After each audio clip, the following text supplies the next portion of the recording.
एक गोपी यशोदा मैया के पास आई, बोले मैया मेरे घर में आज पूजा है नहीं है, मुझको गोबर दे दो। मैया बोली ले जा गोबर।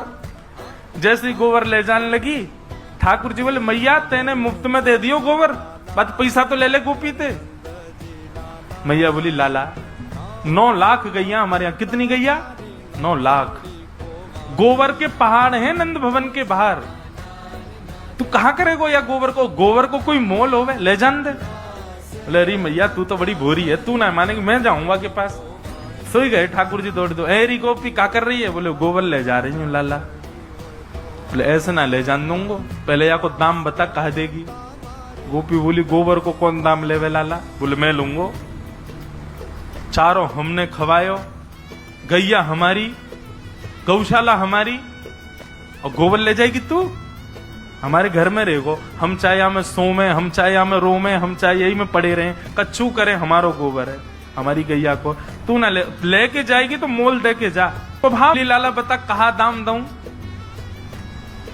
ठाकुर जी बोले तू एक काम कर। बोले हाँ, जितनो गोबर ले जाएगी उतनो मक्खन दे दे बदले में। गोपी बोली वाह लाला, गोबर और मक्खन को दाम एक कह सके? मक्खन तो बहुत महंगो होवे। बोले तो नंद भवन की गैया है या गोबर को मक्खन के समान है। जब तो लगता हो कि कहीं मक्खन की आवश्यकता, हमारे घर के गोबर ही धर दियो, मक्खन के समान काम है जाएगा। गोपी बोली अच्छा लाला ठीक है दे दूंगी मक्खन, ले जान दे अब मोए। ठाकुर जी बोले हम पे गिनती तो आवे ना है, हम गिनती कैसे करेंगे तू कितनी गोबर ले गई? तो गोपी भी प्रेम तो करती है ठाकुर जी से। गोपी बोली अच्छा लाला एक काम करें। बोले कहा मैं जितना गोबर ले जाऊंगी, जैसे जैसे एक बा में भर के लेके जाऊंगी परात में, तो एक परात गोबर ले जावे पे तेरे मुंह पे एक गोबर की बिंदी बनाई दूंगी, पर अंत में उन सबरी बिंदी ने गिन लेंगे, उतना मक्खन दे जाऊंगी। ठाकुर जी बोले हाँ जे बढ़िया है, ऐसे ही कर। अब तो गोपी ले जावे और परात में गोबर भरे और गोबर ऊपर धर के वहां में से एक नेक से गोबर निकाले, वहां की बिंदी बनावे और लाला के मोड़े पे लगा दे। ठाकुर जी भी गिनती तो आती ही नहीं है। बोले अंत में यशोदा मैया तो गिनवा लूंगा कितनी बिंदी है,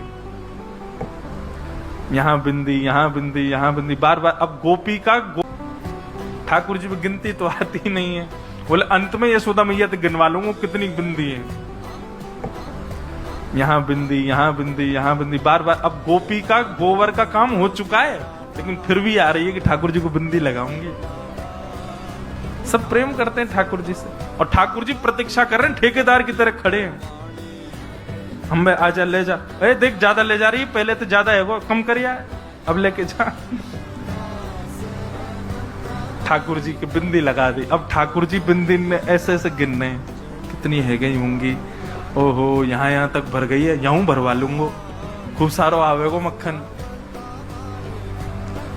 गोपी प्रेम में उन्मुक्त हो गई है ठाकुर जी के। अब की बार गोपी आई, जैसे ही गोबर उठाया, ठाकुर जी मुंह करे हाँ बिंदी यहां लगा दे बिंदी। जैसे ही गोपी बिंदी लगाने लगी, तो गोपी ने कहा कि वह ने देखी ठाकुर जी कितने संभाल के अपनी बिंदी ने रख रहे हैं, कहीं एक को गिर नहीं जाए। तो गोपी ने कहा कि अपनी परात टेढ़ी कर दी, पूरा गोबर ही मुंह पे डाल दियो ठाकुर जी के। सबरी बिंदी चली गई ठाकुर जी की। अब तो ठाकुर जी रोने लगे, रोते रोते यशोदा मैया के पास गए, चीखन लगे, चिल्लाने लगे। बोले मैया तेरी ब्रज की गोपी बड़ी दुष्ट है। मैया बोली कहा है गो? बोले मैया पहले तू मेरा मुंह साफ कर, पूरे मुंह पे गोबर डाल दियो मेरे। मैया लगी मुंह, ठाकुर जी आराम से साफ कर, बिंदी नहीं चली जाए। अरे गिनती करनी है, उतना मक्खन लेके आनो गोपी के यहाँ थे, पहले उन्हें गिन ले कितनी है, उतने मक्खन मंगाने हैं।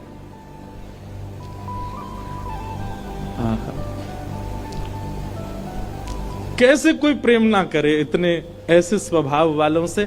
और वही नारद जी महाराज कह के जा रहे हैं, बताओ आपने ऐसी लीलाओं का कहीं वर्णन किया जहां परमात्मा श्री कृष्ण, परब्रह्म श्री कृष्ण, त्रिलोकीनाथ, जगत नियंता श्री कृष्ण ऐसी लीला कर रहे हैं?